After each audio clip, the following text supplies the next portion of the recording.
Bismillahirrahmanirrahim. Assalamualaikum warahmatullahi wabarakatuh. Nah, kita berjumpa lagi pada pembelajaran yang keempat, yakni pada pembelajaran kali ini kita akan sama-sama belajar tentang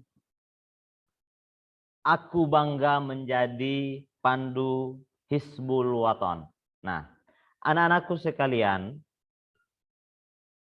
selaku insan yang beragama, sebelum kita memulai pembelajaran kita pada hari ini, terlebih dahulu, marilah sama-sama kita membacakan doa sebelum kita memulai pembelajaran kita. Nah, oke anak-anakku sekalian, marilah sama-sama kita berdoa. Bismillahirrahmanirrahim. Raditu billahi rabba wa bil islam dina wa bi Muhammadin nabiyya wa rasulah. Rabbi zidni ilman warzuqni fahma. Amin ya rabbal alamin.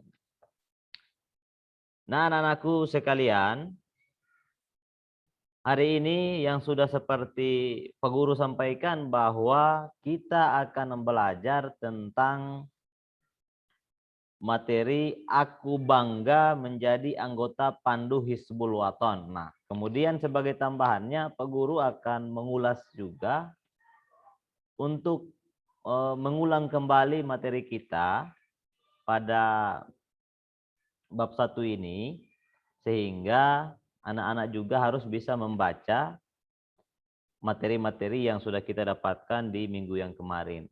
Kenapa? Karena pada Senin depan itu kita sudah memasuki UH. Jadi kita akan UH secara daring. Nanti link soal UH-nya Pak Guru langsung kirim saja ke WA grup masing-masing. Nah, oke, anak-anakku sekalian yang hari ini mengikuti pembelajaran, baik itu melalui media classroom maupun WA group, yang insya Allah dirahmati oleh Allah Subhanahu wa Ta'ala. Kita langsung saja kepada pembelajaran kita pada siang hari ini, yang insya Allah sudah dinanti-nanti oleh kita semua, yakni pembelajaran keempat materi kemuhammadiyaan tentang aku bangga menjadi pandu Hizbul Waton. Nah, anak-anakku sekalian, jika pada pembelajaran yang kemarin kita sudah belajar dan kita sudah sama-sama mencari tahu tentang atribut pandu Hizbul Waton, maka pada bagian ini anak-anak bisa lihat bagi yang punya buku itu pada halaman 13, kemudian nanti penambahan wawasannya itu ada pada halaman 15. Nah, di halaman 13 dan halaman 14 inilah yang hari ini akan kita pelajari secara bersama-sama. Nah, oke, kita mulai anak-anak. Yang pertama, dalam mengekspresikan kebanggaan kita sebagai pandu Hizbul Waton, itu yakni dengan memulai sebuah janji. Kenapa? Karena menjadi seorang pandu Hizbul Waton itu harus bisa memenuhi janjinya, bisa menepati apa yang ia janjikan. Sehingga pada pandu Hizbul Waton ada yang namanya janji pandu Hizbul Waton yang harus diucapkan oleh seluruh anggota pandu Hizbul Waton dengan hikmat dan penuh dengan kesadaran. Sehingga dalam pengucapannya tidak hanya sekedar diucapkan begitu saja, tetapi apa yang diucapkan itu bisa dilaksanakan dengan sungguh-sungguh dan penuh dengan tanggung jawab, terutama dalam kehidupan sehari-hari kita. Nah, anak-anakku sekalian, sebelum kita langsung saja anak-anak melihat bunyi dari janji pandu Hizbul Waton, Nah, ketika janji ini diucapkan, Pandu Hizbul Waton itu harus bersikap sesuai dengan janji Pandu Hizbul Waton. Apalagi anak-anak yang bersekolah di SD Muhammadiyah. Nah, oke anak-anak, mari sama-sama kita bacakan janji Pandu Hizbul Waton. Nah, sebelumnya anak-anak, Pak Guru ingin ingatkan bahwa selain janji Pandu, ada juga yang namanya Undang-Undang Pandu Hizbul Waton. Nah, tetapi yang pertama ini kita baca dulu janji Pandu Hizbul Waton.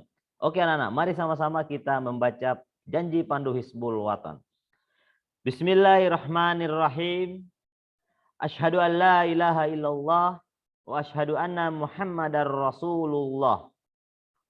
Mengingat harga perkataan saya, maka saya berjanji dengan sungguh-sungguh. 1. Setia mengerjakan kewajiban saya terhadap Allah, undang-undang, dan tanah air. 2. Menolong siapa saja semampu saya. 3. Setia mentaati undang-undang Pandu Hizbul Waton. Nah, ini 3 janji Pandu Hizbul Waton. Nah, jadi makna dari ketiga janji ini, yang pertama, pada janji yang pertama bahwa setiap kader Pandu Hizbul Waton itu harus bisa mengerjakan kewajiban-kewajibannya terhadap Allah dan undang-undang dan tanah air. Kepada Allah apa? Salat 5 waktu, jangan melawan orang tua, jangan saling memaki, itu bagian daripada kewajiban kita terhadap Allah. Karena itu hal-hal yang Allah inginkan. Intinya kita harus bisa menghindari apa yang dilarang oleh Allah Subhanahu wa taala. Undang-undang dan tanah air, yakni kita harus belajar dengan giat dalam rangka untuk menambah wawasan kita sehingga kita bisa membela tanah air kita. Kemudian menolong siapa saja semampu saya. Jadi ketika ada waktu untuk mau membantu, ada kesempatan untuk membantu, maka siapapun harus bisa dibantu. Tanpa memilih warna kulitnya, rambutnya, entah itu nanti rambutnya keriting atau seperti apapun. Semua mereka wajib untuk dibantu. Tetapi catatannya, bantu dengan kemampuan masing-masing. Kemudian yang ketiga, setia mentaati undang-undang Pandu HW. Nah, oke anak-anak, berikut kita langsung melihat bagaimana sih undang-undang dari Pandu Hizbul Waton. Tarang! Nah, ini dia anak-anakku. Jadi, seperti yang Pak Guru katakan di awal tadi, selain janji Pandu HW, Hizbul Waton itu juga memiliki kurang lebih 10 undang-undang yang hendaknya diperhatikan oleh setiap anggotanya. Kenapa? Karena undang-undang Pandu Hizbul Waton inilah menjadi dasar bagi kepanduan Hizbul Waton itu sendiri. Nah, sehingga undang-undang Hizbul Waton ini harus ditaati dan diperhatikan oleh seluruh anggota Pandu Hizbul Waton. Nah, berikut bunyi undang-undang Pandu Hizbul Waton. Undang-undang Pandu Hizbul Waton. 1. Pandu Hizbul Waton itu dapat dipercaya. 2. Pandu Hizbul Waton itu setia dan teguh hati. 3. Pandu Hizbul Waton itu siap menolong dan wajib berjasa. 4. Pandu Hizbul Waton itu suka perdamaian dan persaudaraan. 5. Pandu Hizbul Waton itu sopan, santun, dan perwira. 6. Pandu Hizbul Waton itu menyayangi semua makhluk. 7. Pandu Hizbul Waton itu melaksanakan perintah tanpa membantah. 8. Pandu Hizbul Waton itu sabar dan pemaaf. 9. Pandu Hizbul Waton itu teliti dan hemat. Ke-10. Pandu Hizbul Waton itu suci dalam pikiran, suci dalam hati, pikiran, perkataan, dan perbuatan.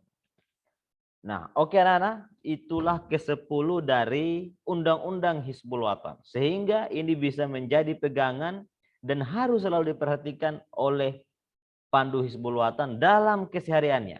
Sehingga untuk menjadi seorang pandu Hizbul Wathan itu yang paling terpenting yakni harus bisa dipercaya. Untuk bisa dipercaya maka jangan pernah mengingkari janji. Harus bisa setia terhadap bangsa dan tanah air, siap menolong dan wajib berjasa, suka perdamaian, tidak suka pertengkaran. Kemudian sopan kepada siapapun. Kemudian bisa menyayangi semua makhluk yang ada di muka bumi. Melaksanakan perintah. Ketika orang tua perintah sesuatu yang baik, maka dilaksanakan tanpa harus membantah, tanpa harus bertanya untuk apa dilaksanakan. Itulah ciri dari pandu Hizbul Wathan. Kemudian dalam menghadapi segala masalah, maka diwajibkan untuk bersabar dan bisa memaafkan seluruh kesalahan orang lain. Nah, kenapa? Karena sejatinya orang yang berani memaafkan kesalahan orang lain itu ialah orang yang paling bijaksana. Nah, oke anak-anak, ke-9 teliti dan hemat. Jadi pandu Hizbul Wathan tidak boleh boros-boros, harus hemat. Kemudian suci dalam hati, pikiran, perkataan, dan perbuatan. Jadi selain di hati kita itu perlu disucikan, pikiran kita juga itu harus suci. Kenapa? Jangan berpikir hal-hal yang tidak bagus, berpikirlah yang baik-baik. Perkataan pun mau keluarkan perkataan harus berpikir apa yang akan orang rasakan dengan perkataan kita ini. Kemudian perbuatan kita keseharian. Terutama itu kita harus berbicara dengan baik kepada orang tua. Jangan sekali-kali membantah.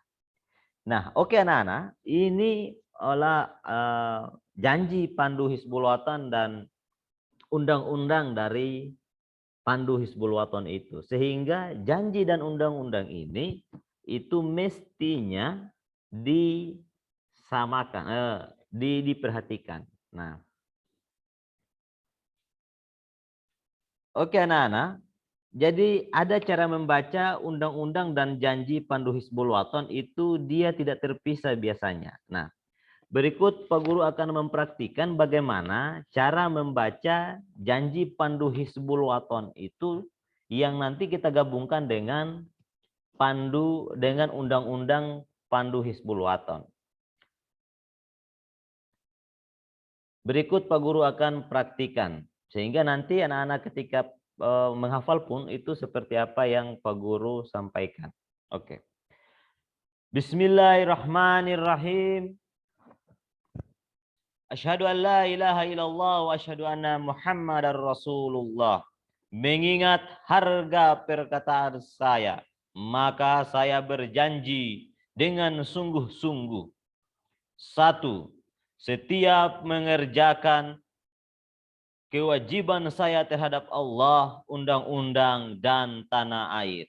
2. Menolong siapa saja semampu saya. 3. Setia mentaati undang-undang pandu HW. Undang-undang pandu Hizbul Wathan. 1. Pandu Hizbul Wathan itu dapat dipercaya. 2. Pandu Hizbul Wathan itu setia dan teguh hati. 3. Pandu Hizbul Wathan itu siap menolong dan wajib berjasa. 4. Pandu Hizbul Wathan itu suka perdamaian dan persaudaraan. 5. Pandu Hizbul Wathan itu sopan, santun, dan perwira. 6. Pandu Hizbul Wathan itu menyayangi semua makhluk.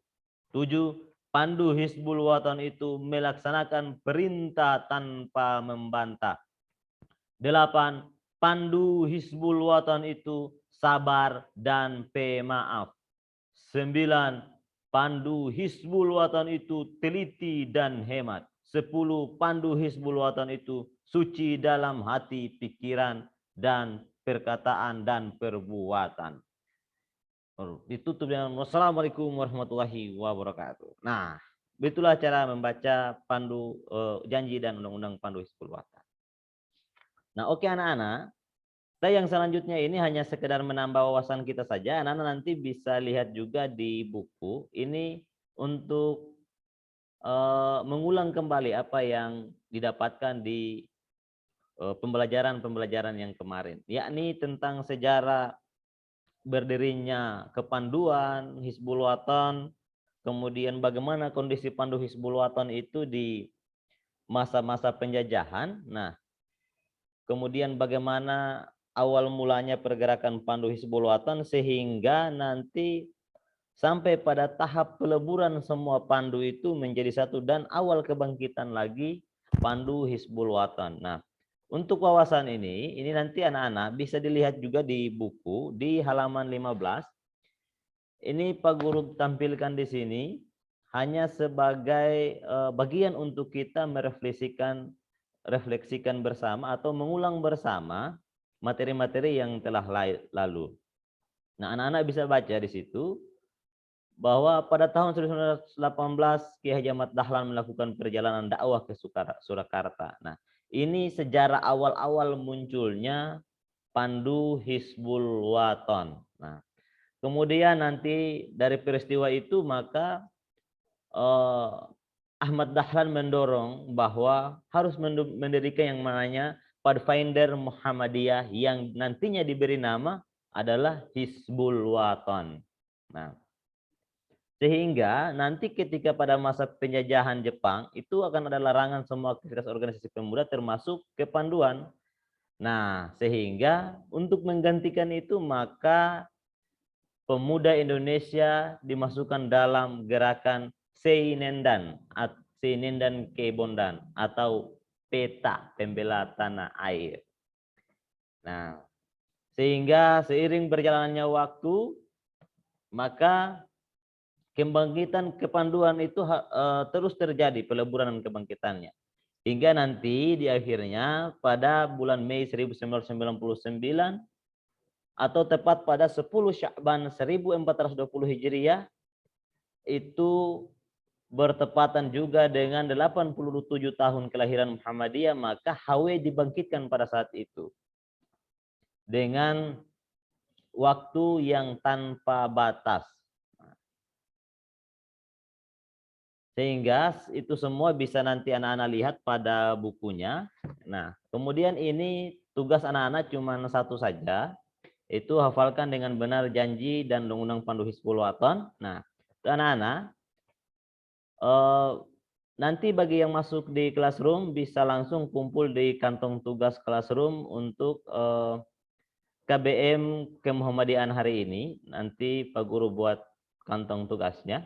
Ya.